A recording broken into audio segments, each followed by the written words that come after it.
In today's video, we have a Birmingham OCG, organised criminal group, that set up 2 county lines in South Worcestershire. It will take a 4-year police investigation to break the lines, ran by fear and intimidation, and a famous violinist's son, who was an associate of the gang. This is Curios&Spiritual. Let's do a deep dive into the case, the police investigation, and the trial.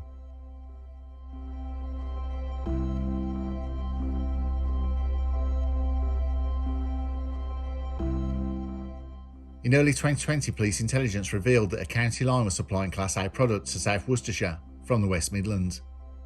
The information suggested that bulk broadcasting messages were being sent to a large customer base, offering Class A for sale. With limited initial intelligence of the gang involved, it became more evident it was a gang operating from another region, bringing the product in, a county line operation, but not just one.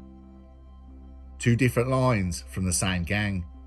Police's Serious and Organised Crime Unit SOCU began tracing the operation to identify who and what gang were behind and connected to these county lines. The Serious and Organised Crime Unit soon identified that the organised crime group, the CAM line, was led by 2 individuals, Syed Alam and his lieutenant Shakar Ali.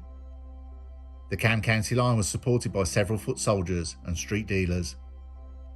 Amit Madar ran the H line. Both Syed Alam and Amit Madar were not rivals. They worked for the same OCG, organised criminal group.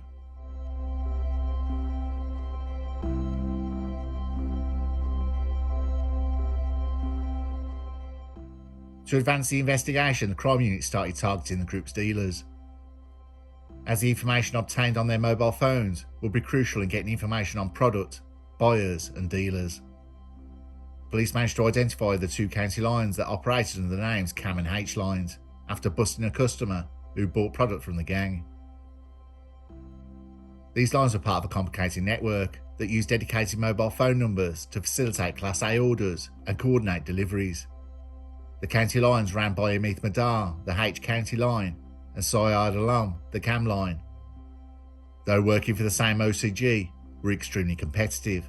They managed the distribution of substantial quantities of Class A from Birmingham into South Worcestershire. Their operations were marked by the use of violence and intimidation to maintain control of their territory. Surprisingly, one of their dealers was the son of famous violinist Nigel Kennedy.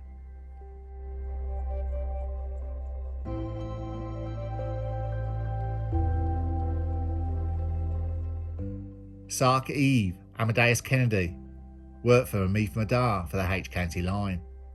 He is the son of renowned violinist Nigel Kennedy and has experienced a dramatic fall from grace, transitioning from a life steeped in musical heritage to one marred by serious criminal convictions. His involvement in trafficking, particularly within the context of county lines operations, has led to multiple arrests and significant prison sentences, highlighting the complexities of family legacy, personal choices and societal influences. Born into a world of classical music, Sark Kennedy was a product of Nigel Kennedy's relationship with Eve Westmore. Despite his father's international acclaim, it may have contributed to Sark's later struggles with identity and direction. But sometimes, like anyone, you can just pick the wrong route in life. Sark's first major brush with the law occurred in 2021, when he was arrested in Worcester. Police discovered him in possession of 389 wraps of Class A, totaling 146 grams, with a street value exceeding £15,000. The Class A product was concealed within disposable gloves inside a stash car, a tactic commonly associated with county lines operations. A legit car, nothing flash, a few years old. Most gangs put a baby seat in the back to make it less conspicuous. In this car, dealers would pick up products and drop off money. In most county lines operations, police always look for a stash car or drop-off point. At the time of his arrest, Sark was wearing a Rolex watch and gold chains valued at £7,500, symbols of wealth often flaunted within the dealing circles. During court proceedings, it was revealed that Sark had been addicted to Class A since the age of 18. His defence argued that he incurred significant debts due to his addiction, which led him to become involved in county line distribution as a means of repayment. Despite claiming that his involvement was a one-off, the court found the evidence of sustained activity, including the use of bulk text messages to coordinate sales. indicating a more entrenched role in the dealing trade.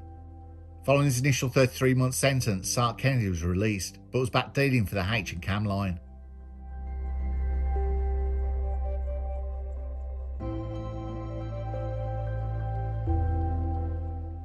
West Mercia's Serious Organised Crime Unit, SOCU, conducted a 4-year undercover investigation to dismantle the network, the CAM and H County lines.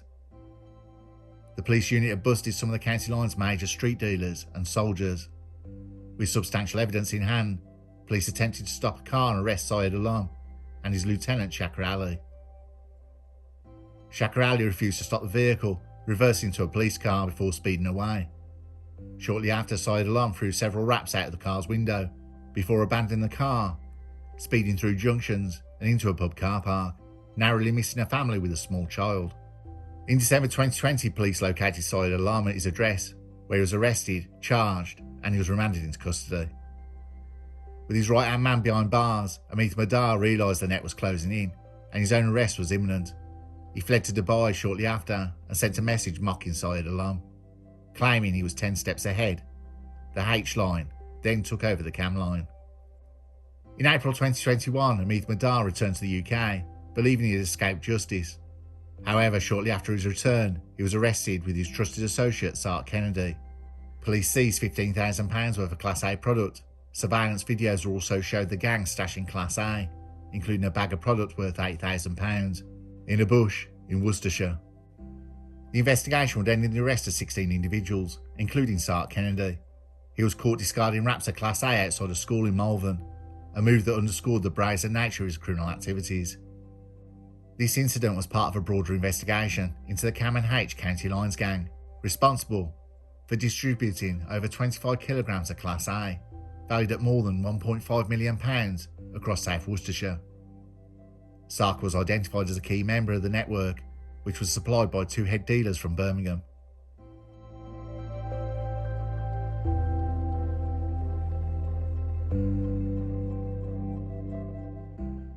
At Worcester Crown Court on October 2024, the prosecution outlined the 16 accused and their roles in the H and Cam County lines. Surveillance and phone records were submitted. After the dismantling of the Cam line, the H line walked straight in and had taken over. The judge commented on Sark Kennedy, with the judge emphasising his significant role in the filthy trade of county lines distribution.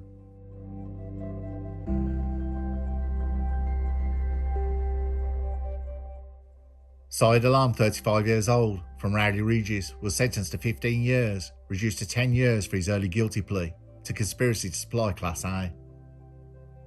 Shakir Ali, 35 years old, from Wednesbury, was jailed for 11.5 years, reduced to 10 years having pled guilty on the first day of the trial to conspiracy to supply Class A. He was also issued disqualification from driving. Mohammed Islam, 30 years old, from Birmingham, was jailed for 9.5 years, reduced to 8.5 years, having pled guilty to the first day of the trial to conspiracy to supply Class A. Andre Passaro, 38 years old, from Worcester, was sentenced to 2.5 years imprisonment, reduced to 2 years for his early guilty plea, and suspended for 18 months with 175 hours of unpaid work. Syed Ahmed, 37 years old, from Kidderminster, was sentenced to 2.5 years imprisonment, reduced to 1 year and 8 months for his early guilty plea, and suspended for 18 months with 150 hours of unpaid work. Duncan Lawson, 44 years old, from Malvern, was sentenced to 2 years and 3 months imprisonment, reduced to 1 year and 11 months for his guilty plea at the start of the trial, and suspended for 18 months with 200 hours of unpaid work.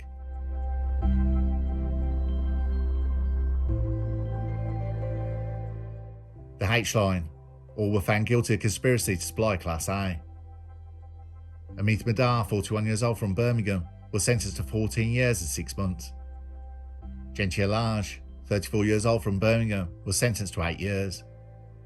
Ricardo White, 33 years old, from Solihull, was sentenced to 7 years.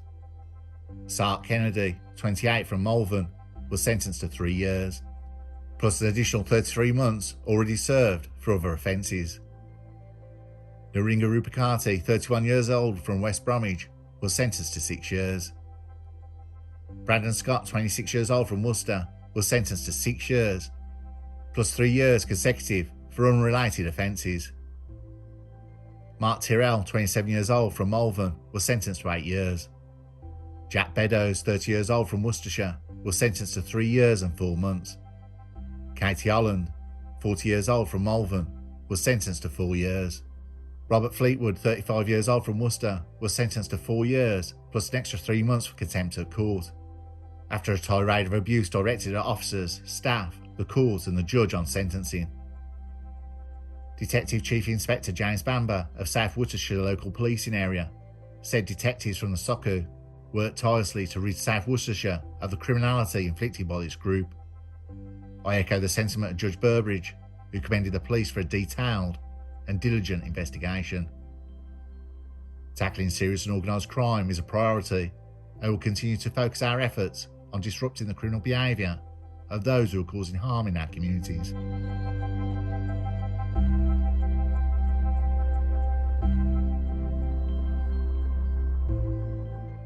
Since the convictions, in December 2024, more than £2.5 million of Class A and B product has been seized, and a further 68 arrests made during a crackdown on county lines in Shropshire, Herefordshire and Worcestershire. West Mercia Police, alongside with social services and charities, to carry out a series of raids during which 29 adults believed to be victims of cuckooing were given protection. Police officers at Kidderminster searched a house and raised concerns that the occupant had been forced by a gang into storing and selling Class A. Intelligence suggested a man in his early 60s with disabilities was being preyed upon, with neighbours spotting cars turning up throughout the day. Vehicles have been tracked by number plate recognition cameras, with some spotted being driven from Birmingham, which led police to link it to the ongoing H supply line. The H line from Birmingham has spread further than anyone could comprehend.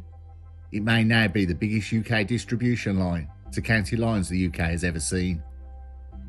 In a series of raids, police made more than 110 morning visits to properties, seizing 20 dangerous weapons and Class A product with a street value of over £2.5 million.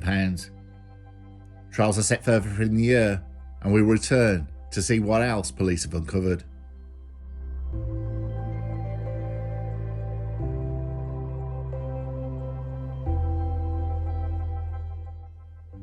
Nigel Kennedy, known for his unconventional approach to classical music and candidness, expressed deep concern over his son's trajectory.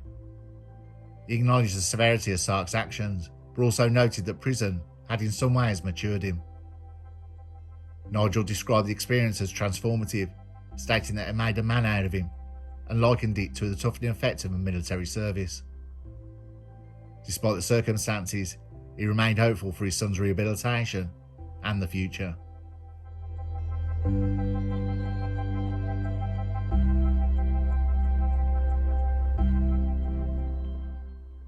Sark Kennedy's journey from son of celebrated musician to a convicted dealer serves as a poignant example of how personal choices, compounded by environmental factors and addiction, can lead one onto a life of crime. In a twist worthy of a Shakespearean tragedy, or perhaps a particularly gritty episode of EastEnders, Sark found himself entangled with the Cam and H lines, whose leader apparently thought fleeing to Dubai was a solid long-term plan. It wasn't, and neither was chucking raps out of a car window near a primary school. Very bold strategy, but 0 points for stealth there, buddy. His involvement in the Cam and H county line operations not only tarnished his family's reputation, but also contributed to the broader societal issues associated with trafficking. I could say over the years Nigel Kennedy's 4 seasons has followed me through my life. I'm now on the 5th album of his after losing the first to a woman I split up with and realised half my record collection she'd robbed. A cassette player on a Peugeot 205 GTI that chewed up a tape, in fact many tapes. There was 2 CDs borrowed over the years and never returned. I know where you live, Mum. I have my 5th one and that's gone missing. Same thing happened with 4 copies of Thriller and 3 copies of Donald Fagen's The Nightfly over the years. Right, that's too much about me. We don't want to go to that dark place. Anyway, as Sark Kennedy serves his sentence, the hope remains that he will find a path to redemption, and that his story will serve as a cautionary tale for others navigating similar challenges. I remember reading an interview many moons ago that Nigel Kennedy smashed his Jaguar into the gates of Aston Villa to christen it, and how he was very, very proud of his boy.